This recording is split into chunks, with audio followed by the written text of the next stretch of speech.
The first hour of the movie or so is a Spider-Man fetch quest where he has to trap villains, shoot them with this Doctor Strange web shooter thing, and trap them into a cell. But when Andrew Garfield and Tobey Maguire join the fray, the dynamic between the three Spider-Mans, the three Peter Parkers, that's where the movie really shines. And for my money, Spider-Man No Way Home just didn't feel like that for me. It wasn't just a blatant retread for the sake of making a sequel. And some of the damaged heroes find new closure. MJ gets dropped, Spider-Man's girlfriend getting dropped off of a high-rise is a familiar scenario, but it did use that scenario to give Andrew Garfield's character closure. So for nothing else, this is at least making an attempt to be Amazing Spider-Man 2.5? It had its own action sequences. All three Spider-Mans on screen fighting the villains was pretty fucking awesome. In that it has fan service, but it had its own scenarios, had its own stakes. It did the nostalgia weaving better than I've seen a lot of movies do lately. So for my money,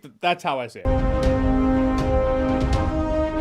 Spider-Man No Way Home hits all the right notes as the MCU's latest entry. Its impact on the universe as a whole, as well as the overall emotional beats, all feel earned. Stellar performances meet what feels like a Saturday morning cartoon rife with all the devastating punches we've come to expect from this sneaky universe.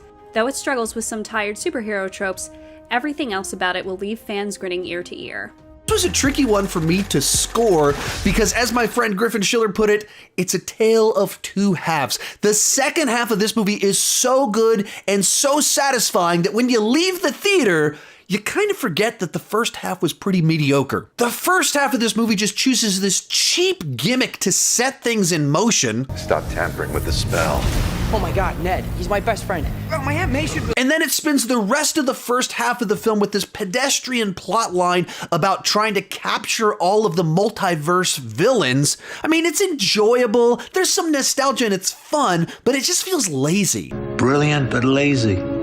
But then you move into the second half of the film and it is such a grin-inducing epic adventure. It's the most heartfelt and emotional of the Tom Holland Spider-Man movies, and it ends on such a satisfying note. You had those moments where Tom Holland was punching him and stuff, and like that was the simple stuff worked. It's that when they got into the intricacies of the choreography, I was sort of like trying to keep up with it all, and I was getting confused. I'm like, okay, so wait, he shot his leg here with this web. He's punching him here. Like, there were things that felt like misses, but just because it's cutting so fast, you're bamboozled into thinking that it actually worked when it didn't. Right. You know, and so that ending fight scene, it was just very problematic for me. I'm like, okay, having seen so many Marvel things, including Daredevil, I always go back to that, or Shang-Chi, it's like you have the resources to do this right.